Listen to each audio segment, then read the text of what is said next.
அனைவருக்கும் காயின் வணக்கம். நாம் தற்பொழுது பார்த்து கொண்டிருப்பது இந்திய அணுசக்தி திட்டத்தின் தந்தை என்று அழைக்கப்படும் ஹோமி ஜஹாங்கீர் பாபா அவர்களின் 10 ரூபாய் கமெமரேட்டிவ் நாணயம். இவர் இந்தியாவின் அணு ஆராய்ச்சி மற்றும் மேம்பாட்டை நிறுவுவதிலும் Tata institute of fundamental research TIFR போன்ற நிறுவனங்களை உருவாக்குவதிலும் முக்கிய பங்காற்றினார். ஹோமி ஜஹாங்கீர் பாபா அவர்கள் 1909ஆம் ஆண்டு அக்டோபர் 30இல் பிறந்துள்ளார்.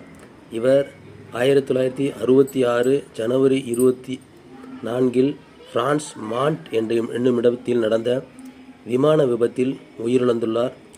இவர் ஒரு அணு இயற்பியலாளர் மற்றும் தொலைநோக்கு பார்வை கொண்டவர்.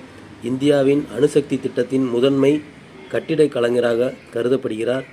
1945இல் அணு அறிவியல் ஆராய்ச்சிக்காக Tata institute of fundamental research TIFR நிறுவினார். இந்திய அணுசக்தி ஆராய்ச்சி திட்டத்திற்கு அடித்தளம் அமைத்தவர். பாபா அணு ஆராய்ச்சி மையத்தை நிறுவுவதில் முக்கிய பங்காற்றினார். இந்தியாவின் பாதுகாப்புக்காக அணு ஆயுதம் தயாரிக்க வேண்டும் என்று முதலில் குரல் கொடுத்தவர் இவர்தான். இந்த 10 ரூபாய் நாணயமானது ஹோமி ஜஹாங்கீர் பாபா அவர்களின் 100ஆண்டு பிறந்த நாளை கொண்டாடும் விதமாக 2009இல் மும்பையில் அச்சிடப்பட்டுள்ளது.